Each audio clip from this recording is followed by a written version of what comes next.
Hey everyone, this is Paul, and in this video I'm going to talk about the argument from gratuitous evil against the existence of God. The argument goes like this. Premise 1, if gratuitous evil exists, then God does not exist.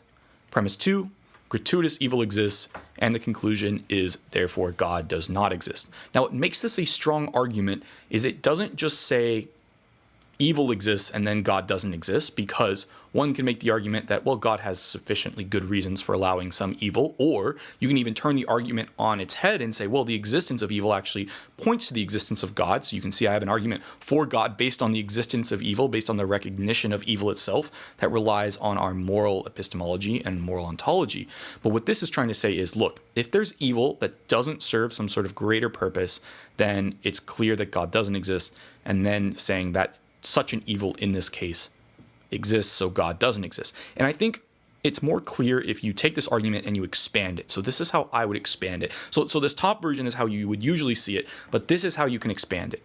Premise 1, if God is all good, he wants to create a world without gratuitous evil. So he desires a world where if there is any evil, it has to serve some greater good, because God is good and wants the best, perhaps the best possible world would be Leibniz's version. Premise 2 is God is all-powerful. He can create a world without gratuitous evil. If there were any cases of evil that God would want to get rid of, he could create such a world where those evils don't exist. And then the next premise would be that gratuitous evil does exist, and therefore God does not exist.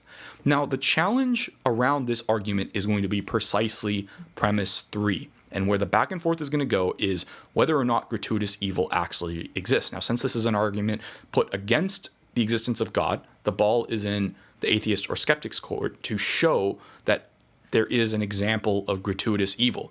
And they have to come up with examples, and for the theist to maintain, if this argument succeeds, the theist basically has to show that this is not a case of gratuitous evil. But that's a little bit of shifting the burden of proof, because it's actually the person who expects this argument to succeed will need to show that such an evil is gratuitous and not merely serving some greater purpose. And what the atheist or skeptic is going to say is they're going to say, take something like the Holocaust. How can you create a theodicity that, doesn't this seem like an example of gratuitous evil? Like, how can you create a theodicity that says this is not gratuitous evil, or this is, doesn't it seem like there's examples of gratuitous evil? And I think because this debate is around whether or not evil is gratuitous or not, and unfortunately this is one of those arguments that is probably going to come down to whether or not a plausible and intuition-based argument, personal experience, so to speak, which so many people don't like, but the personal experience of the skeptic who thinks that such an evil is gratuitous, and the theist is just going to shrug it off likely and say, well, I don't think so. But I think this argument works better as a question. Like, if God really is all good and all loving, couldn't he create a world, wouldn't he want a world where there's less apparent suffering or less evil that just seems to serve no greater purpose? Like, why is it the case that there's so much what seems to us to be unnecessary suffering, and so unclearly you can think of children dying, genocide, all of these sorts of things?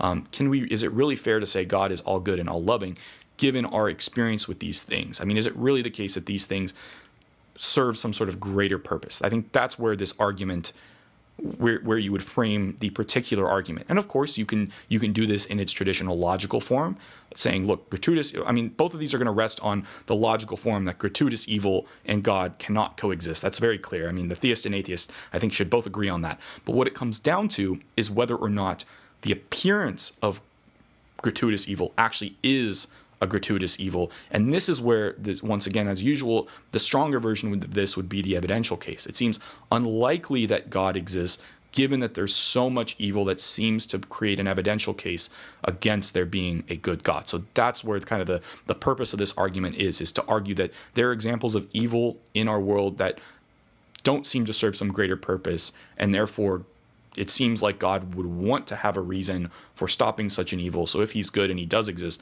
why doesn't he come in and stop something like the Holocaust? So that's kind of the argument in this particular way. So thanks for watching. Let me know what you think.